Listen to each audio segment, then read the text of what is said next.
Good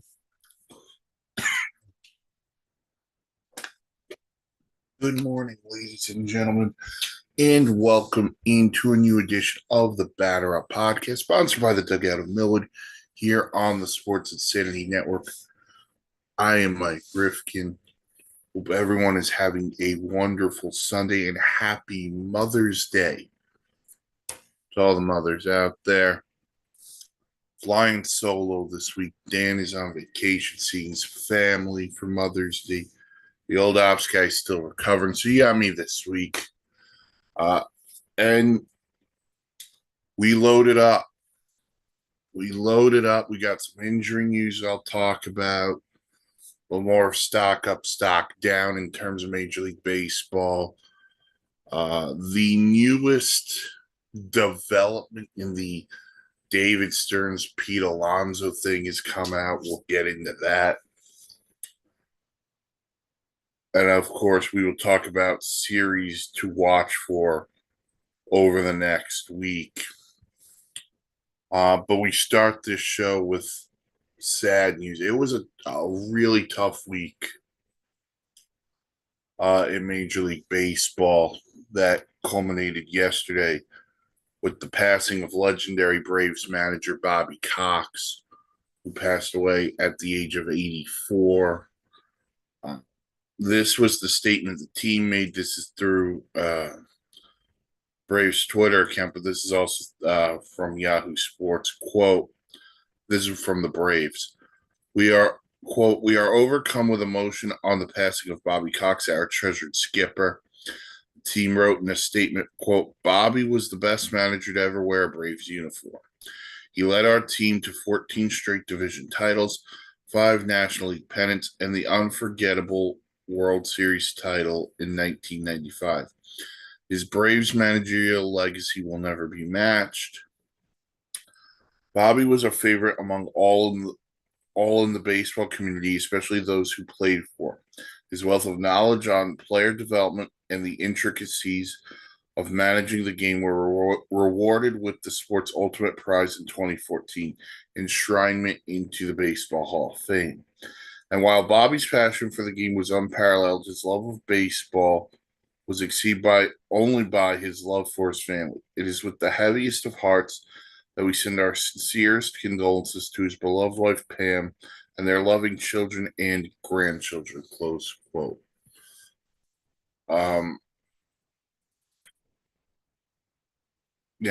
Bobby Cox was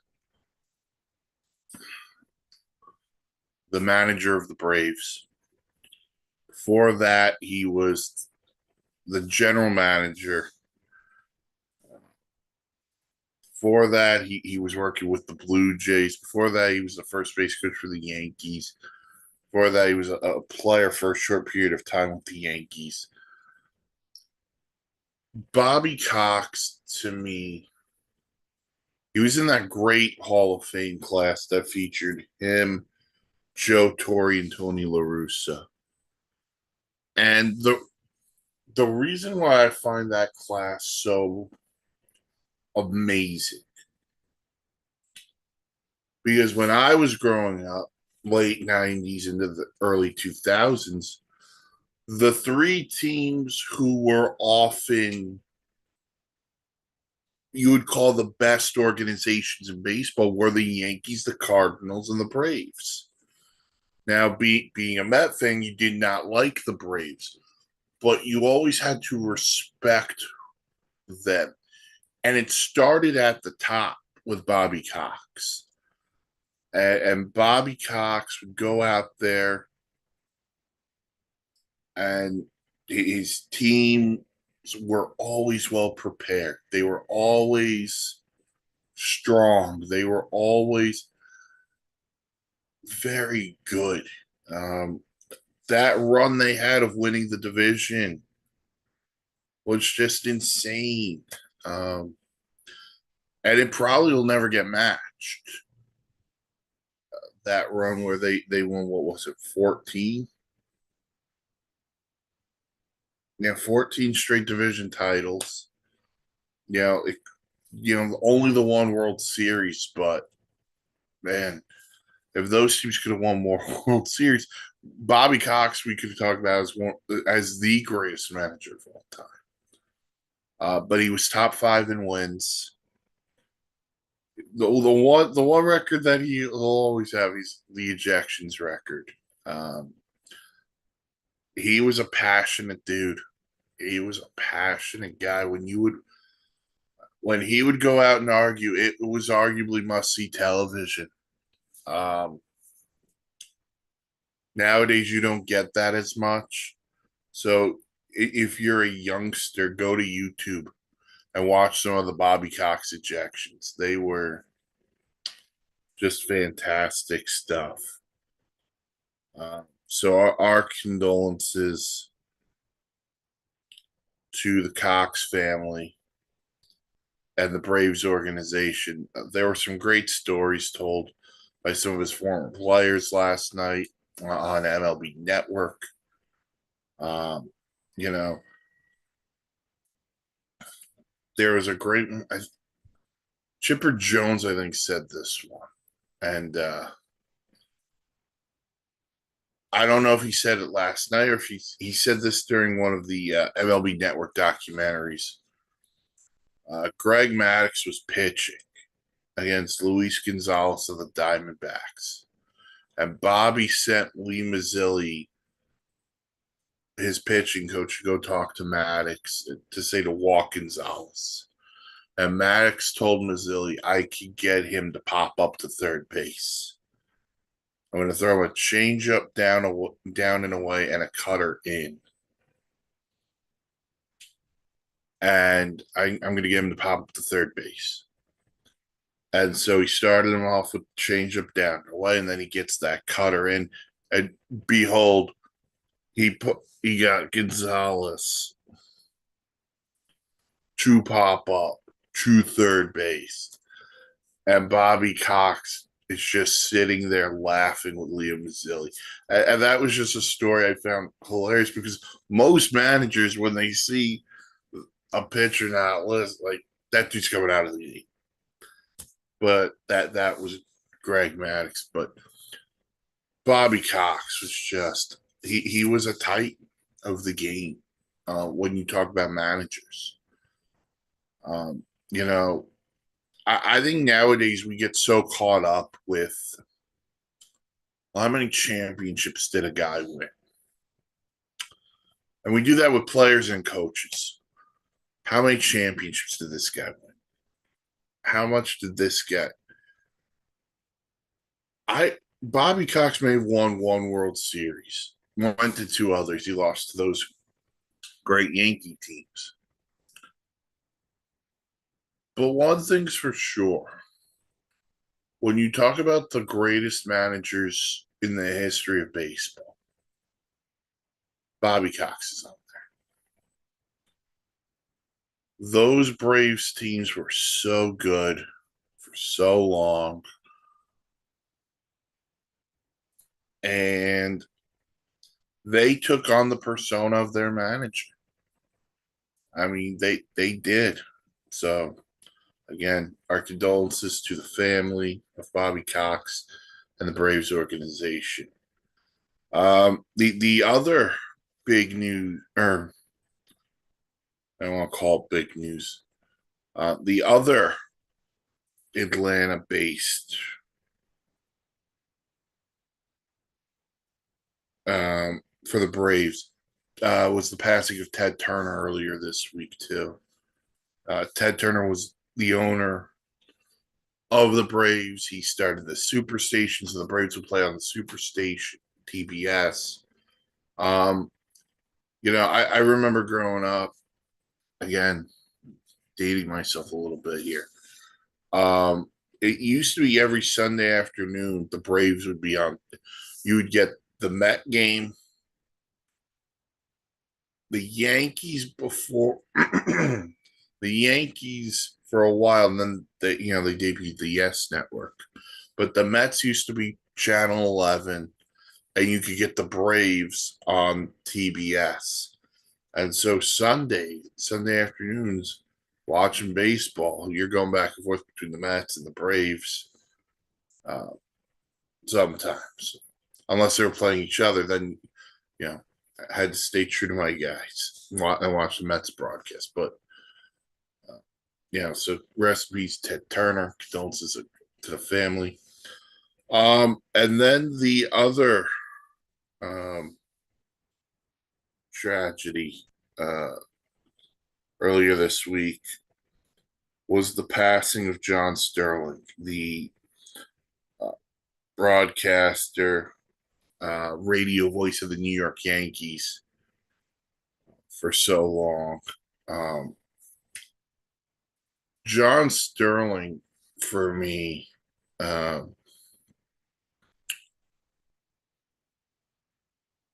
was also a guy. He and Michael Kay on radio for so long, and then John just continued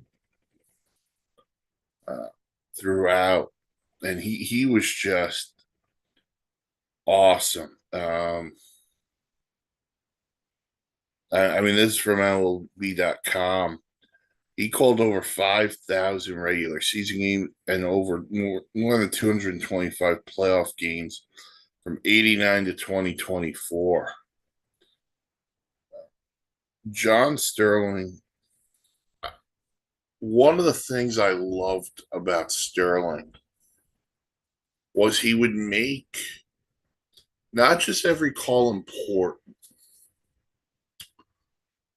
but when you do radio, it's painting a picture.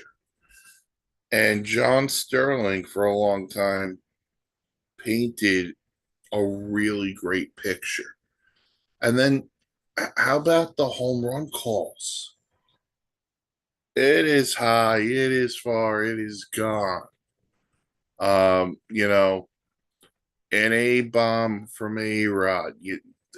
The stuff he would come up with, I thought was always amazing. And that was something I've always wanted to kind of translate into what I wanted to do. Um, so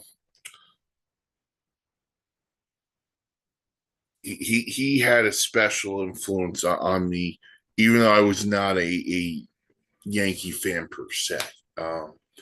So again, condolences to the Sterling family and the Yankees organization. So sad week in Major League Baseball when it comes to that. But we are here to talk about some other stuff. And we're going to continue with sad, and I apologize for that. I will make sure we'll get some chuckles in at some point. But the Detroit Tigers, Tarek Skubal, is going to miss 2 to 3 months or 2 3 months. He had elbow surgery to remove some loose bodies in his elbow. Hate the timing of this because if it's 2 months, that puts him in July. But I hate the timing of this not from a seasonal perspective for the Detroit Tigers. I put it as I hate this for the position that Tarek Skubal's in. Because we've all talked about it. We've talked about it ad nauseum here.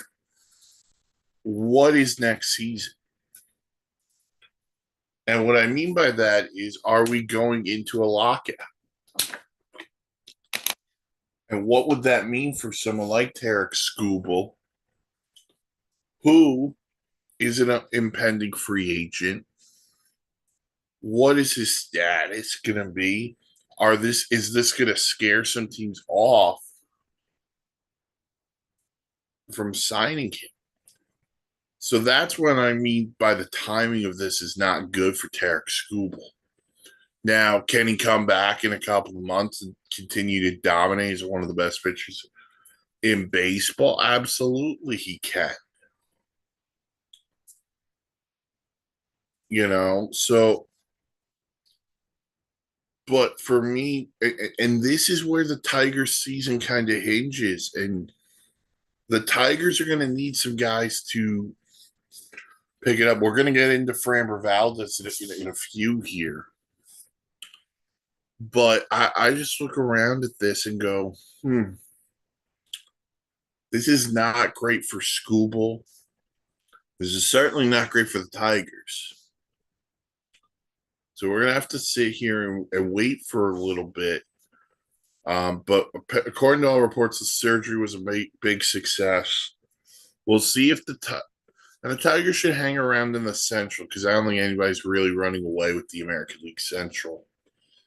But we'll see what happens there with Tarek Skubal. And let's see what happens with him financially, just for the fact of does this hamper maybe a couple of million that he could have made? Does this hamper what we're going to talk about going into the labor negotiation stuff? That's going to be really interesting to see what happens there. Do the Tigers make one last run before the trade deadline? Or do they just say, hey, no, and would that hurt a team trading for? Are they going to get worried about the elbow? I don't know. And then there's Framber Valdez, who earlier this week against the Red Sox was getting lit up. You have back-to-back homers, and then hits the next guy with a pitch. Bench is cleared.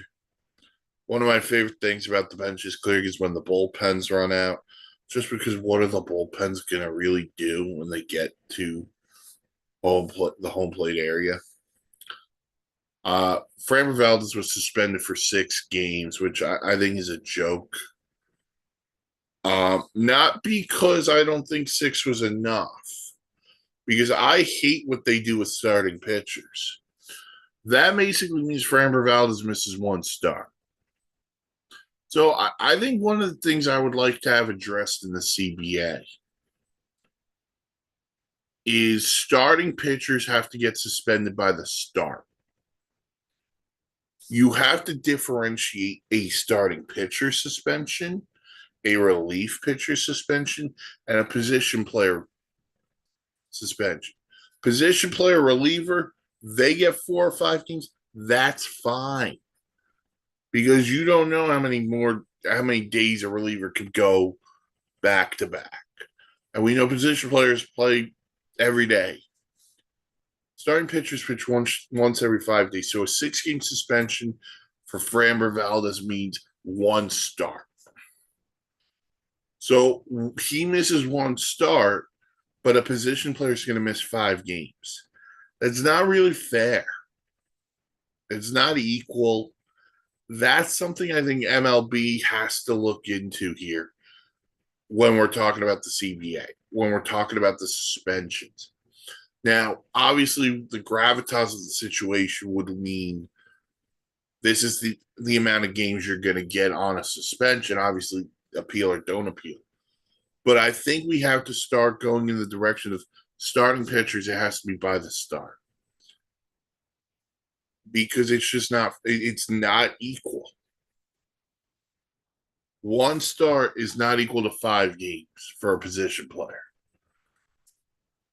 I think that is where Major League Baseball really has to have I would like to see them have a firm conversation with the PA, with whoever they want, just based on that's the situation I'm looking for. So Framber Valdez 6 games. He'll pitch this week. He'll pitch against. I believe he's scheduled to pitch against the Mets on the Wednesday. I believe so. We'll see what happens there. But again, I think starting pitchers need to be held to a different standard based on the amount they play. So that's the Tigers situation. They're going to be down Skubal. They've been down Framber for a little bit here. Another team in the American League, the Astros. Carlos Correa tore a tendon in his left ankle.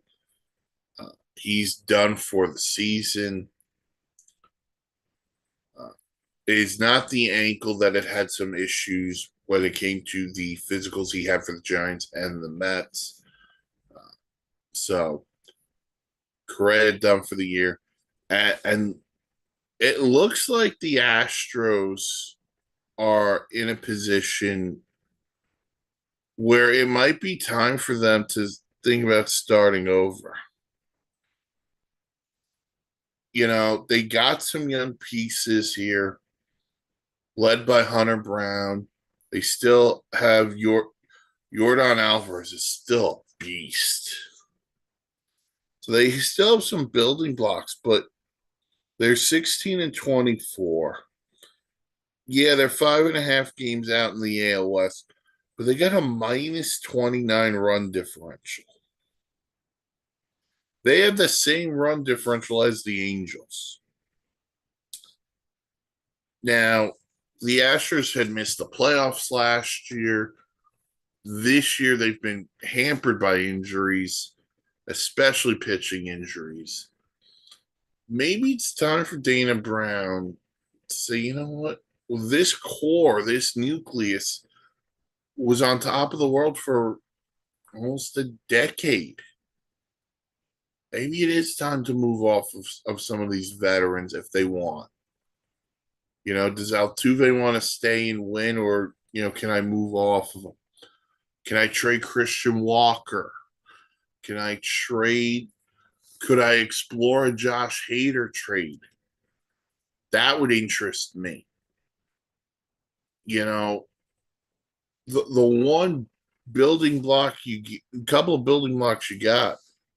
Was Tatsuyaki Ime, the Japanese pitcher, wasn't great his first couple of starts, but he's young. So you got that going for you. And then you got Hunter Brown, who was a Cy Young candidate. He's young.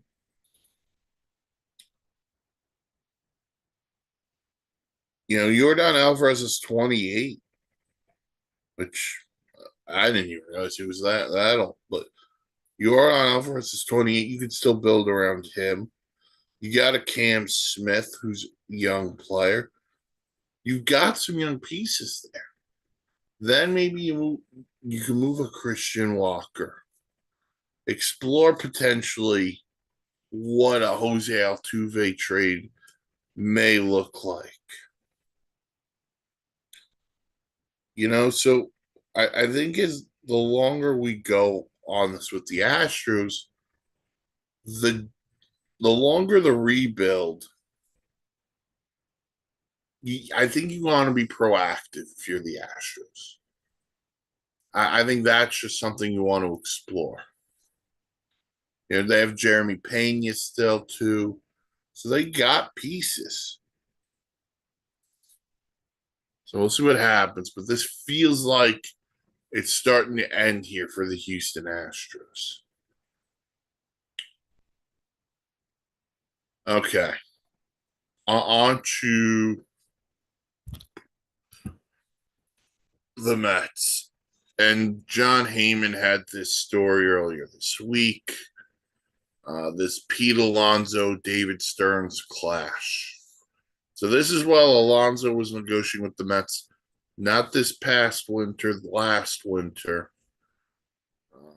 And obviously the terms of the deal became Alonso got 2 years, 34 million with an opt out after one. Obviously, Pete Alonso opted out, and now he's signed with the Baltimore Orioles.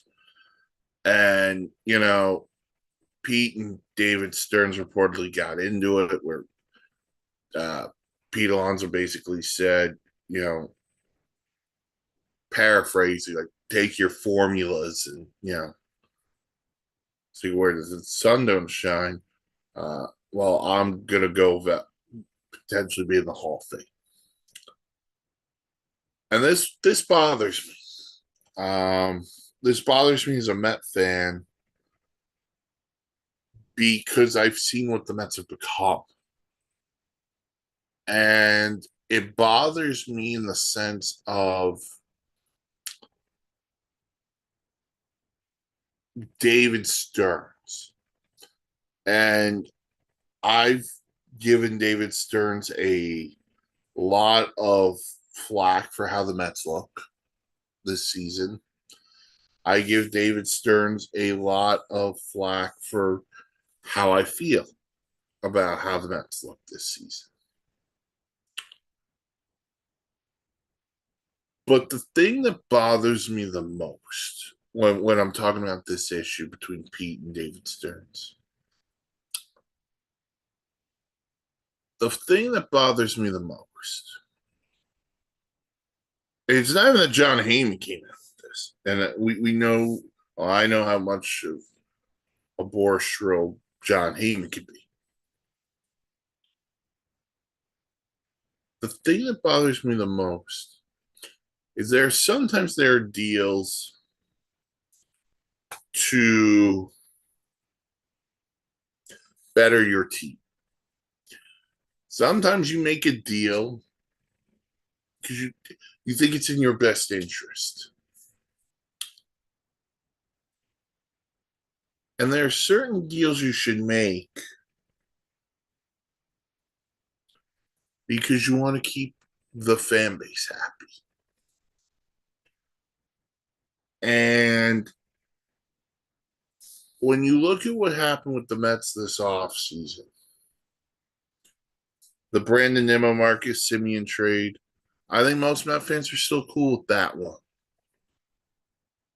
Letting Edwin Diaz walk, okay, that's a tough look, but guess what? Edwin Diaz needs elbow surgery. He's out for a while. Would that have happened with the Mets? Who knows? I think the one that bothers you the most is Pete. And it bothers me the most because the Mets have never had a guy who you can look at and you can go, in my lifetime, that's our guy. That's the guy. And eventually we're going to see 20 up in the rafters at Citi Field next to the greats like Keith Hernandez. Well, Keith Hernandez was acquired via trade. Well, they drafted Darryl Strawberry. Guess what? Darryl Strawberry went to go have success with other teams.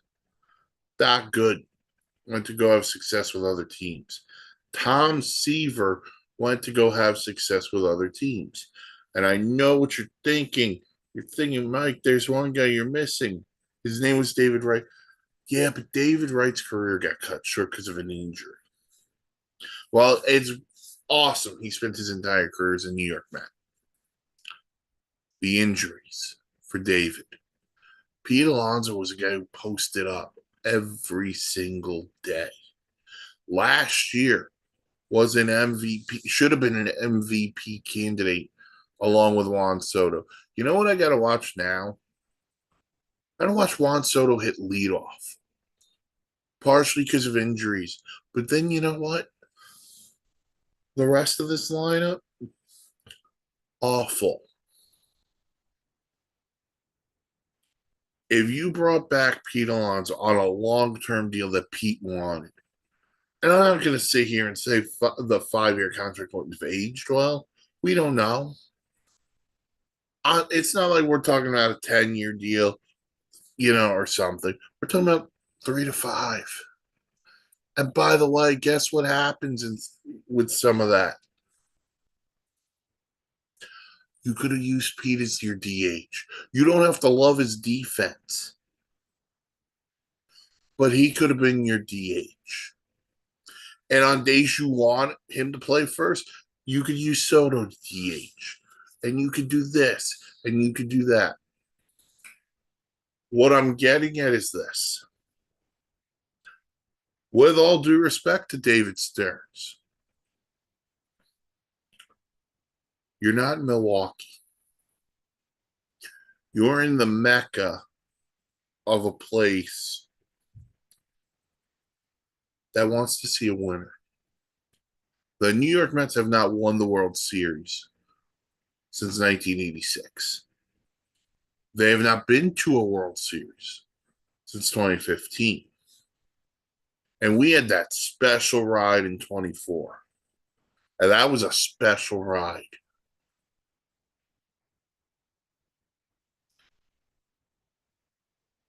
And look at where you are now. You have one of the worst records in baseball. Cavalry is not coming. We don't know how far away Francisco Lindor is. Luis Robert is. We don't know. And the worst thing that can happen to Steve Cohen is that during the dog days of the summer, Citi Field's a ghost town. And the one person to be blamed would be David Stearns. And I'm not going to sit here and tell you Pete's lighting it up in Baltimore. I think he's got 8 homers. And those 8 homers would lead the New York Mets. The presence of Pete Alonso would help Juan Soto. The presence of Pete Alonso would help a lot of people in that lineup. That was a mistake on David Stearns' part.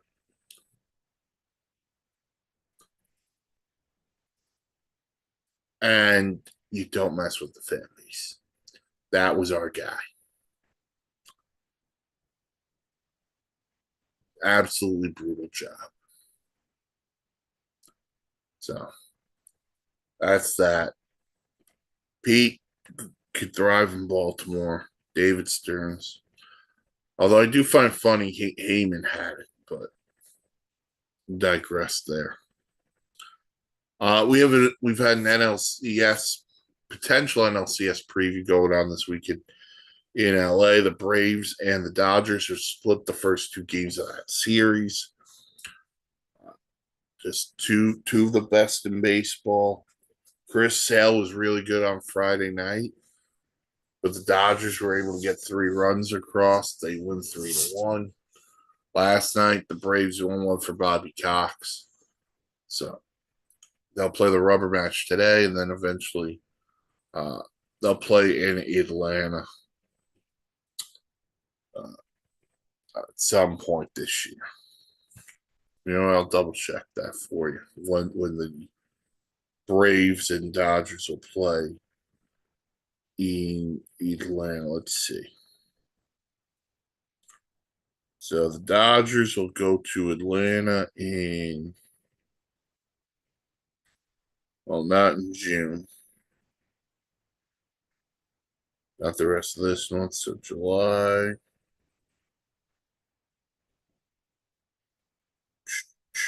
Nope.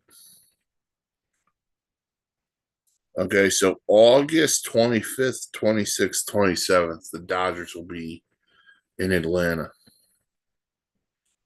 So, see what happens going forward with that. But they'll play their rubber match today at Dodger Stadium. All right, time for some stocks up, stocks down before I dive into some of the series for the week. I gotta start with the Cubbies. I gotta start with the Cubbies. First off, they don't lose at Wrigley Field. They won like 15 straight at Wrigley Field. They're 9-1 in their last 10. They're doing all of this. And this lineup is so deep. They got Dansby Swanson and PCA. 8 and 9, they're driving in runs. Seiya Suzuki's off to a great start. But they got injuries. They got pitching issues. Matthew Boyd's the latest. Hurt his knee playing with his kids. That's a blow to a rotation that's already down. Justin Steele, who suffered a setback in his recovery from Tommy John. And they're also going to be down. Well, so they Shota and Monagas don't. They put someone else on the injured list too, along with Boyd. So the Cubs are going to need a starting pitcher sooner rather. Cade Horton underwent Tommy John.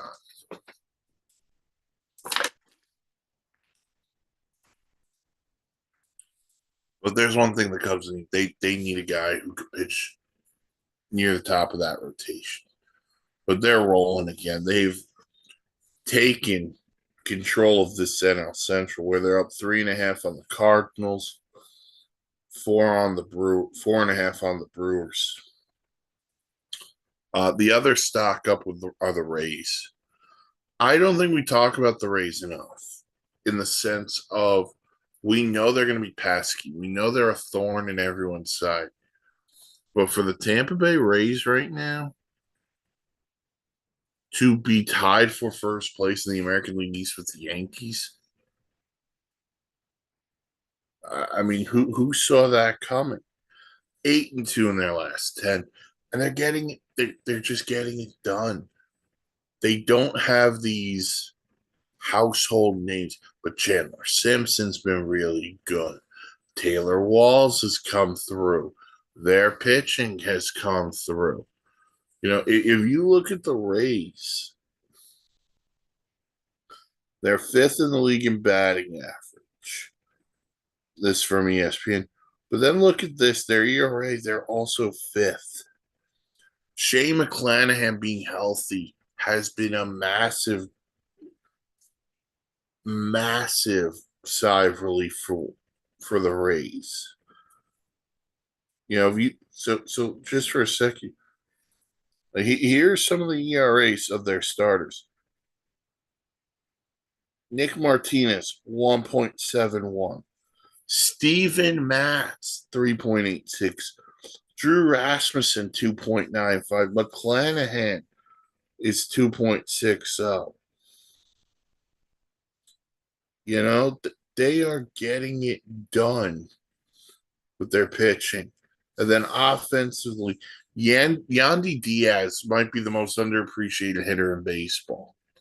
He's hitting 316. Junior Cavaniero's providing his pop. You know, they're getting Chandler Simpson has 12 stolen bases on the year, 16 strikeouts. He almost has as many stolen bases as he does strikeouts. The Rays are finding ways, and this is what they do. It's what makes Kevin Cash and company really special. So stock up, Rays and Cubs. Stock down. Let's start with the Reds. They are not playing great. Got beat up by the Cubs this week at Wrigley Field. They're 2-8 in their last 10, and they're starting to fade a little bit. I shouldn't say they're starting to fade a little bit. They're still 6 games out, but a minus 38 run differential. But if you look through them here, you know, so this was the Astros beat them up the other day, 10-0. They beat the Astros yesterday.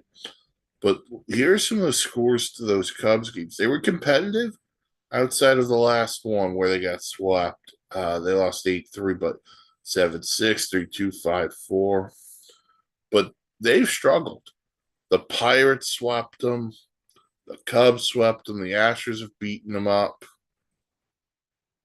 The Reds need to figure some things out, particularly on the pitching side, when they gave up 26 runs in 2 days to the Pirates. So the Reds got to figure some things out. The Diamondbacks, 3-7 in their last 10. They did win last night against the Mets, 2-1. They've pitched for the most part. I mean, the ERAs aren't there except for Eduardo Rodriguez, but Merrill Kelly was good last night.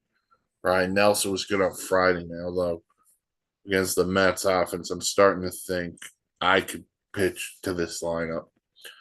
But that's a whole nother conversation. But the Diamondbacks have struggled. They're 5.5 out in the NL West. And then there's the Giants. 15-24. They're 2-8 in their last 10. The fans booed them all night last night in their loss to the Pirates. The Pirates beat them 13-3. The Giants are in that position where I don't know what you do. They have so many guys locked in to win now, and they're not really that close. If you look at them. And so I don't know what you do if you're Buster Posey. So you're in a really tough spot. They just sold off Patrick Bailey, the catcher to Cleveland, for a draft pick and a prospect. I mean, you still have Devers under contract for a while. You have Willie Adames there. Logan Webb just went on the injured list for the first time in forever. The Giants are in a very tough spot. And in a division that's going to show no mercy. You're in a division with the Dodgers, the Padres, the aforementioned Diamondbacks. I don't know what you do if you're the San Francisco Giants. So we'll see what Buster Posey has coming up his sleep, but they've already started selling off. All right. Some series to talk about for the week ahead. We got some. We'll get into a lot of the interleague stuff because interleague is going to be big next weekend. We get the Phillies and the Red Sox this week. Philly starting to right the ship a little bit after Donnie Baseball took over. Then they're getting offensive contributions. A little bit worried about the pitching, though. Andrew Painter got roughed up again. I think Luzardo got roughed up on Friday night. Aaron Nola's last couple of starts have been pretty good, though. So, and of course, they got Zach Wheeler back. So, we'll see what happens with the Phillies. They're starting to get some contributions offensively from some other players. It was only a matter of time before they started going. Rays, Blue Jays. We just talked about the Rays before. The Blue Jays.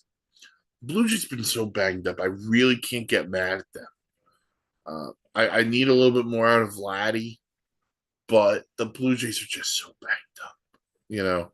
They got Trey Savage back. He's been pretty good through 2 starts.